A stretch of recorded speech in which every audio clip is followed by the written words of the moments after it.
Dillon, I wanted to ask, what do you say to the guys, maybe to try to get them maybe lift up and ready to go this week against Memphis, and maybe to tell them to kind of avoid the outside noise when it comes to after following a loss to Tulsa? I think it's important to just come back and, clean the slate. It's good. We're able to have a bye week and kind of just regroup, start fresh, and, the past is behind us, and all we can focus is on the present. So with also that, I want to thank you for your article. I was able to read it. I mean, I think it's very unique that you're able to, search behind not just what me as a football player, but me as a person. So I want to thank you for that. Just reading it, how it was a great read, also on a great write, and I just want to thank you on my behalf. So. Dillon, obviously no one likes losing, but you had to have a bye week as well, so a little bit more time to think about it. I know you talk about putting it in the past, but when you have a bye week, what did you kind of do? Do you spend more time in the film room, or did you do anything different to just kind of analyze maybe what went wrong? I think you go back initially and just analyze what happened, what you can fix, what you can learn from. There's a lot of teaching points I learned from there, but for the most part, I think once I got into the week, my mindset flipped. It was on the Memphis, and then, I think from the most part, all you can really do is learn from it. So. Dillon, previously in the season, you said preparing for a road win or a road game, I should say, is a matter of focusing on the positive, things like that. But what extra element does facing Memphis, with a lot of the recent history, some of which you weren't even here for necessarily, but some of the recent history kind of amping them up to come at you a little harder? How does that affect what you're going into in your mindset? Mindset will always be the same week in and week out, but Memphis is a great team. They got great players. They're coached very well, so it's going to be a battle. I'm excited for it, but it's this week and we're ready to do it. So.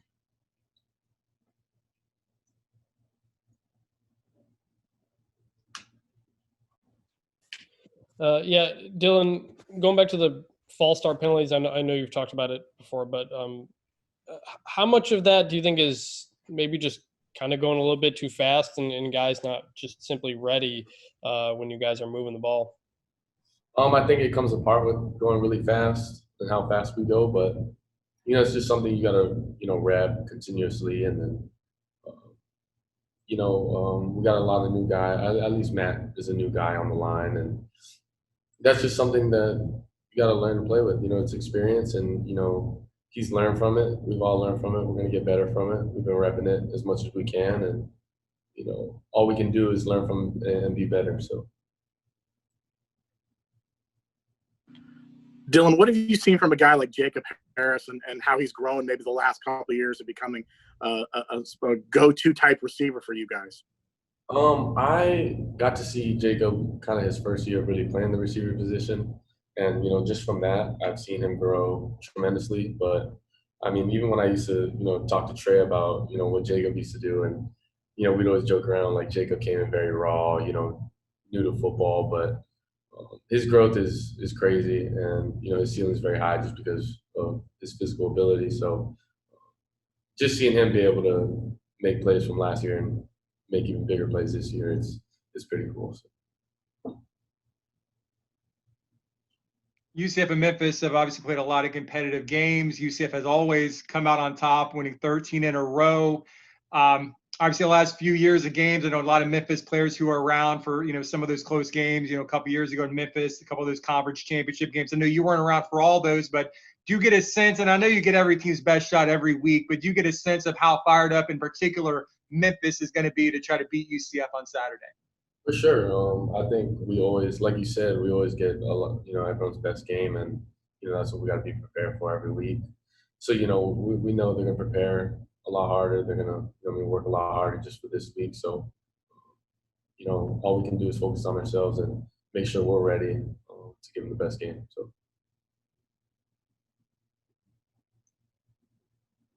Dillon, although the goal each week is to win each week, the goal for the season is to win the conference and to be conference champions. And, there likely isn't a window in which a 2-loss team can win this conference. So you kind of don't have a room for error anymore with one loss already. Is that in the back of your mind at all going forward into every game? Like, there's no more room for error if you guys still want to be conference champions. I'm just focused on this week. I try not to overcomplicate or overthink things, and I take it day by day, I take it week by week, and then we go from there. So we'll see. I mean, we got to go out there and prove it every week, and then once the season is done, we can look back and see what happened. So. Dillon, with having a bye week, no game to play this weekend, what do you do on a weekend? Do you watch other games? Do you watch football, college, NFL? And if so, any games in particular you watched or made observations of? Kind of got away. I watched a little bit of the OU and Texas game. Kind of just flipped around, but for the most part, I just had some good quality time with some family. Got to spend time and just kick back, relax, but just take this time off, so that when I was able to come back in the building, I'm just locked in, laser focused for the rest of the week. So